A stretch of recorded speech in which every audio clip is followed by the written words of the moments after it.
Hello, good morning, जय श्री कृष्णा, राधे राधे।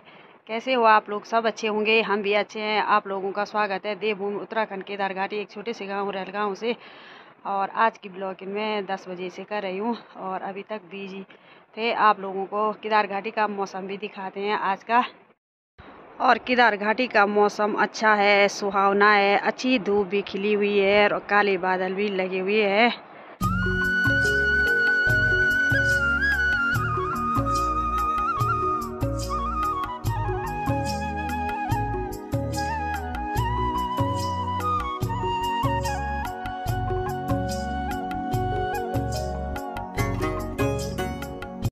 और हमारे घर के नीचे सीढ़ीनुमा खेती है और गेहूँ और सरसों की खेती है और नीचे बह रही है नदी, और वो भी मंदाकिनी नदी है। और केदार घाटी के ऊंचे ऊंचे पहाड़ हैं और चारों तरफ हरे भरे पेड़ पौधे हैं।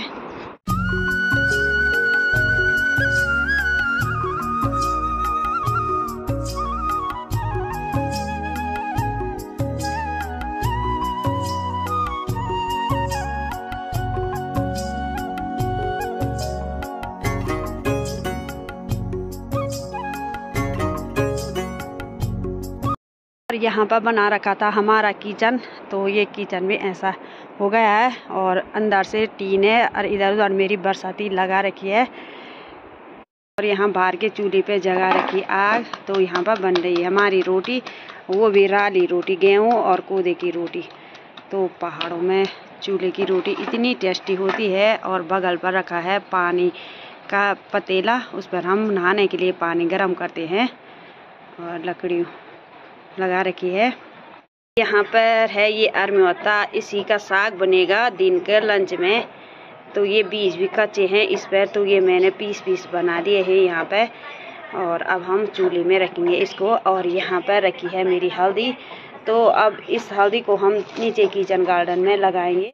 और सुबह में साफ था आसमान, अभी चारों तरफ केदार घाटी में ऐसी धुंध लगी हुई है, चारों तरफ धुआं हो रखा है, क्योंकि जंगलों में आग लग रही होगी तो सारी तरफ धुआं है। और रोटी तो बना दिया है और अब बना रही हूँ मैं पीना यहाँ पे भैंस के लिए। तो पहाड़ों में पीना ऐसे बनाया जाता है पतीली पर। तो ये है झंगोरा हो गया, कोदा हो गया, और इसमें जो वो मिक्स कर रखा है और चक्की से पीसा है। इसके बाद हम गाय भैंसों को ऐसे बना के देते हैं।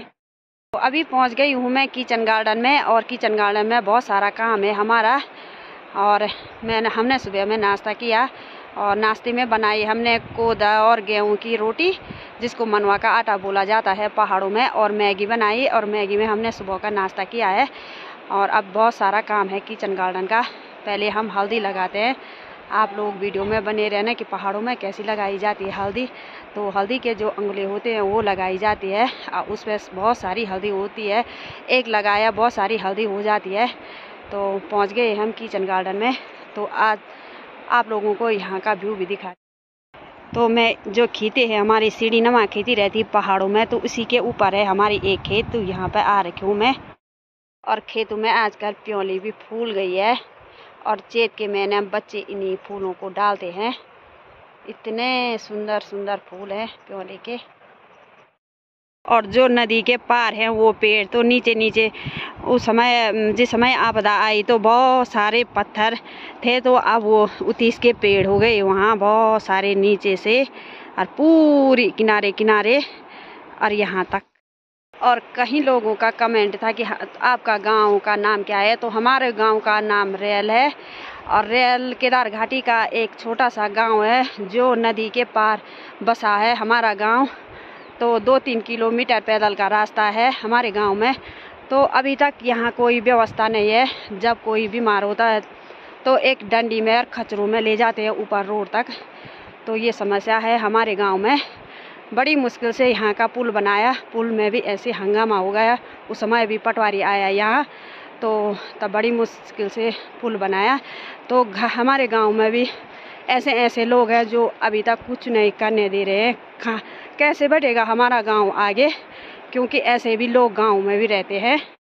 तो जहाँ पर मैं आ रखी हूँ यहाँ पर तो मेरी बहुत सारी क्यारियाँ कर रखी है, और जो बो रखे हैं गेहूँ बो रखे हैं, और लहसुन लगा रखी है, और जो यहाँ पर राई हो गई और प्याज के पौधे, गोभी और धनिया, बहुत सारे क्यारी कर रखी है।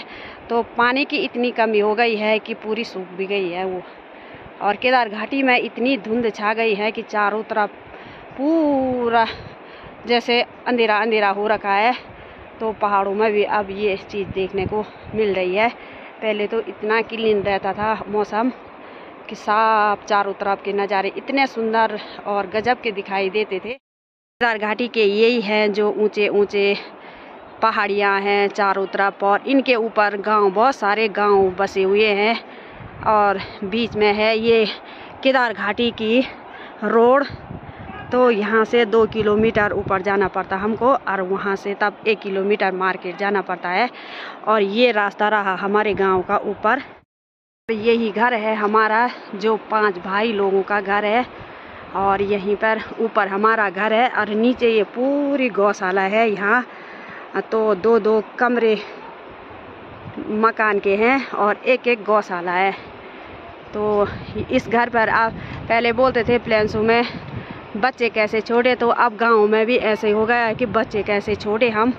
अब घरों में भी ऐसी नौबत आ गई है कि जो बच्चे छोड़ने मुश्किल हो गए हैं। ये है निंगाल की बुनी हुई सर्टी। तो इस पर हम गाय भैंसों को भी घास भी निकालेंगे, और वैसे ही हम हल्दी को भी लगाएंगे वहाँ पर। तो ऐसी रहती हल्दी को, तो ये हल्दी ऐसी लगाई जाती है। तो इन पर इतने अंगुले हैं और बहुत सारे पौधे आते हैं। तब उस जो गोबर की खाद बिछा रखी हमारी, तो इस पर अगर हम गोबर खूब करके डालेंगे तो खूब हल्दी हो जाती है। और यहाँ मेरे गेहूँ बो रखे थे, नीचे नीचे गेहूँ है और ऊपर ऊपर सरसों के पौधे हैं। तो अच्छे हो रखे हैं सरसों के पौधे भी, और बहुत सारे फूल आ रखे हैं सरसों के पौधे पर भी, इतने सुंदर दिख रहे हैं। और यहीं बगल पर बना रखी है मेरी ये पालक की क्यारी। तो इस पर से हमने बहुत पालक खा लिया है, और गांव में भी मैंने मामी को और इधर उधर भी मैंने बहुत सारा पालक दे दिया है लोगों को, क्योंकि रास्ते में है ये क्यारी मेरी बना रखी। तो बोलते हैं कि हमको पालक दो, तो मैं सबको देती हूँ। और अब थोड़ा थोड़ा है इस पर, तो अब फूल भी आने बैठ गए हैं, बीज के लिए होगा अब। तो जो कोई अच्छा अच्छा होगा तो सब्जी के लिए निकालेंगे हम। और यहाँ पर बना रखी थी मेरी प्याज की क्यारी। तो मैंने जो प्याज के पौधे थे तो बहुत सारे लोगों को भी दे दिए हैं, बांट दिए हैं। गांव में भी ले गए और इधर उधर के लोग भी ले गए हैं। अभी भी मेरी 2 क्यारी उधर बना रखी है, और बहुत सारे पौधे अभी भी है। अभी भी पहाड़ों में ऐसा है, लोग बांट चूट के खाते हैं। जिसके यहाँ सब्जी रही वो हमको भी देते हैं, हम उनको भी देते हैं। जिनके यहाँ पौधे, जैसे प्याज की क्यारी बनाई मैंने, प्याज के पौधे हैं तो लोग मांगने आते हैं तो देते हैं। अभी भी हमारा बांटना चूटना पहाड़ों में बहुत अच्छा है। तो रीति रिवाज है, जो कलियो आता है मैके से तो वो भी बांट बूट के खाते हैं गांव में। अब मेरे यहाँ तो कभी इतना हो जाता है कि टोकरी, जो निंगाल की टोकरी भर भर के हो जाता है। और गांव में भी अभी तक लोग मिलजुल के रहते हैं, अपना काम मिलजुल के करते हैं। और जिनके कोई जैसे छोटे बच्चे हैं, पति नहीं है, तो लोग बहुत सारा देते हैं गांव में, और बहुत सारा काम कर लेते हैं। जैसे इधर उधर चले गए हैं तो लोग बोलते हैं कि हम करेंगे। तो अभी तक गांव में भी लोग बहुत अच्छे हैं, और कोई लोग हैं जो लोग दूसरों के पीछे पड़े रहते हैं। ये बहुत बड़ी खेत है। तो इस खेत में पता नहीं मेरा कितनी चीज़ बो रखी है एक ही खेत में। तो ये रास्ते से यार उधर तक है ये खेत, ऐसी खेत है ये। और उधर बांज के पौधे भी बहुत सारे दिखाई दे रहे हैं, हरे भरे। और ऊंचे ऊंचे पहाड़ों में रहती है चंडिका माँ। तो यहीं पर भी चंडिका माँ का मंदिर है, बहुत अच्छी जगह पर बसी हुई है चंडिका माँ भी। और देवी देवताओं का वास भी बहुत सारा है देवभूमि उत्तराखंड में। और ये भी भोलेनाथ की नगरी में बहुत सारे देवी देवता रहते हैं। बहुत सारे मलैया मंदिर बन रखे हैं पहाड़ों में, केदार घाटी में। अभी भी ये देवभूमि उत्तराखंड है, तो बहुत सारी चीज़ें। और मम्मी यहाँ पे हल्दी भी लगाने लग गई है। तो पहाड़ों में हल्दी को कुछ इस तरह से लगाया जाता है, ये देखिए।